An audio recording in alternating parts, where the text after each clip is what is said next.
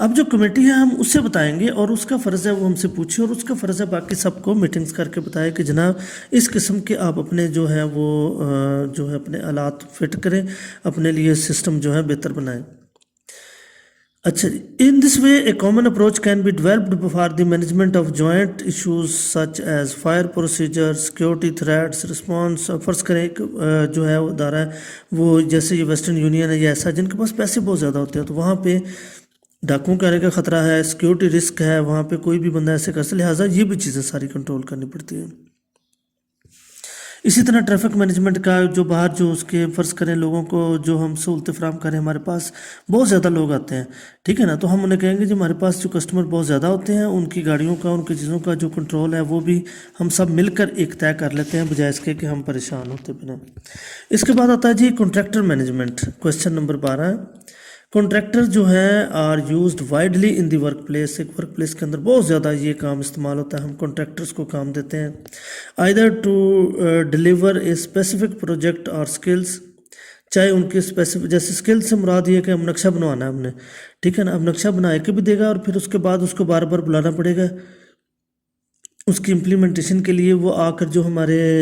مستری صاحبان ہیں جو دوسرے ہیں ان کو آ کے گائیڈ کرتا ہے۔ Or to deliver extra labour, یا لیبر بعض کا ایکسٹرا ہمیں ضرورت پڑ جاتی ہے تو اس کے لیے بھی کیا کریں گے، اس سائٹ ایک مثال پھر دی گئی ہے کہ ایک مثال کے طور پر اس site wanting to extend their premises would, اب ایک ہم جگہ بڑھا رہے ہیں،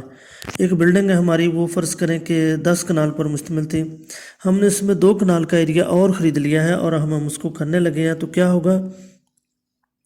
اب جو کنٹریکٹر ہے to deliver the project rather than the employing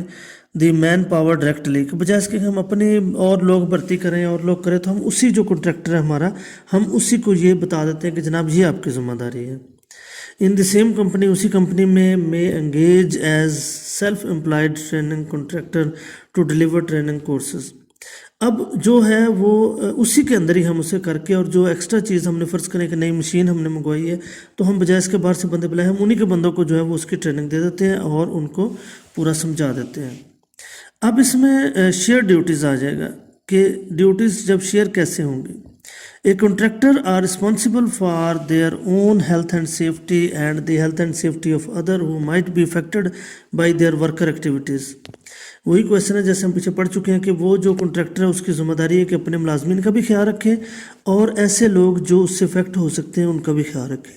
اچھا جی، ایک کنٹریکٹر کمپنی فار ایگزامپل ایک کلیننگ کمپنی ہے، فرض کرے صفائی کرنے والی کمپنی ہے، is an employer in their own rights, اور وہ اپنے اختیارات کے حساب سے وہ بھی امپلائر ہیں۔ دے دیر فور اوز ڈیوٹی ٹو، اور اب ان کی ذمہ داری کیا ہے، اپنے ورکر کو، جو ان کے اپنے ورکر ہیں، their worker individual contract clean doing the work in the clients premises, وہ جو پریمسز کے اوپر کام کر رہا ہے، جو لوگ وہاں پہ کر رہے ہیں ان کا بھی ذمہ دار ہے۔ Other people such as clients worker, جیسے کہ کلائنٹ کے ورکر ہو وہاں پر ان کا بھی ذمہ دار ہے، وزٹرز کا بھی ذمہ دار ہے، ہو مائٹ بی افیکٹڈ، جو بھی افیکٹ ہو سکتے ہیں ان کا بھی ذمہ دار ہے۔ مثال کے طور پر وہ صفائی کر رہا ہے اور پانی سارا باہر کو جا رہا ہے تو سڑک کے اوپر سے جو لوگ گزر رہے ہیں ان کا بھی ذمہ دار وہی ہے۔ And the individual cleaner doing the work in the clients premises are workers of the contract cleaning company, اور اگر انڈیویجول جو طور پر یہ ہے کہ جو ورکرز اس کی اپنی کمپنی کے ذمہ دار ہیں جو کام کر رہے ہیں، وہ ان کے لیے بھی اس کا اتنے ہی فرائض میں شامل ہیں۔ The client as an employer, جو کلائنٹ ہے، جو مین جس نے یہ سارے آرڈر دیے ہیں، جس نے یہ سارا ٹھیکہ لیا، وہ جو مین بندہ ہے، اس کی ذمہ داری کیا ہے کہ دیر اون ورکر، اس کے جو اپنے ورکرز ہیں، other who might be affected by their work, دوسرے جو لوگ متاثر ہو رہے ہیں، the contractor cleaners in the premises, جو کنٹریکٹر اب اس نے صفائی کے لیے رکھے ہیں ان کا بھی وہ ذمہ دار ہے، اور جو ورکرز ہیں اس کی پریمسز میں کوئی بھی اور جیسے کنٹریکٹر کے ہوں یا دوسرے ان کا بھی ذمہ دار ہے، وزٹرز کا بھی ذمہ دار ہے۔ بیسیکلی یہ وہی کویشچن بار بار اس لیے ڈیٹیل کے ساتھ بیان کیا گیا ہے تاکہ یہ بہت اہم چیز ہے کہ ایک بندہ کہ جی میں تو ذمہ دار نہیں ہوں، جی میں نے تو آگے کنٹریکٹ دے دیا میرا ختم ہو گیا کام، نہیں، وہ ہر چیز کا ذمہ دار ہے۔ The individual workers of the client also owes a duty to, جو انڈیویجول ورکر ہیں ان کی ذمہ داری کیا ہے، اپنا خیال رکھیں، دیم سیلوز